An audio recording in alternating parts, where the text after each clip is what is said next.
எல்லாருக்கும் again poly வந்ததும் நாங்கள் ஸ்டே பண்ண இந்த ஹோட்டல் பேர் தாங்க ஹோண்டாக் செம்புட்டு வில்லா. நாங்கள் ரொம்ப லேட்டாக வந்ததால ஸோ டேரெக்டாக டின்னர் சாப்பிடலான்னு வந்துட்டோங்க. சாப்பிட வந்த இடத்துல எங்களை எங்கேஜிங்காக வச்சுக்கிற மாதிரி ஒரு சூப்பர் டூப்பரான ட்ராமாஸ்லாம் போட்டு காமிச்சாங்க. அதுக்கப்புறம் அங்கே நல்ல டான்ஸ் ஆடி என்ஜாய் பண்ணுவாங்க. எங்களையும் கூப்பிட்டு டான்ஸ் ஆட வச்சாங்க. ஸோ நாங்கள் அங்கே செம்ம ஜாலியாக என்ஜாய் பண்ணி சாப்பிட்டோம். ஸோ நெக்ஸ்ட் டே மார்னிங் பிரேக்ஃபாஸ்ட்லாம் முடிச்சுட்டு டேரெக்டாக நாங்கள் ஓவர் எக்ஸைட்மெண்ட்டோட இருந்த இந்த ஏடிவி ரைடுக்கு தாங்க வந்தோம். ஒன் ஆஃப் த பெஸ்ட் அட்வென்ச்சரான கேம்ங்க. இவங்க அவங்களோட ரூட் எல்லாமே டெம்பிள் ரன்ல இருக்க மாதிரி தாங்க செட் பண்ணியிருந்தாங்க. அதுலயும் மெயினா சொல்லணும்னா இந்த ஃபால்ஸ் தாங்க. லைக் உள்ள போகும்போது ஸ்டக் ஆகி மாட்டிக்கிட்டோம். அதுல இருந்து வர்றப்போ அந்த தண்ணி மேல பட்டு செம்ம ஃபீல்ங்க. நாங்க கிட்டத்தட்ட ஒரு 1.5 hours மேலேயே டிரைவ் பண்ணிருப்போங்க.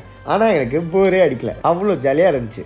ஸோ இதை முடிச்சுட்டு நாங்க பாலிலே ரொம்ப ஃபேமஸான பிளேஸான உருவாட்டு டெம்பிளுக்கு வந்து அங்க நாங்க என்னெல்லாம் பண்ணோன்றதை நீங்க பார்க்கணும்னா நம்ம சேனலை சப்ஸ்கிரைப் பண்ணிக்கோங்க. பாய்.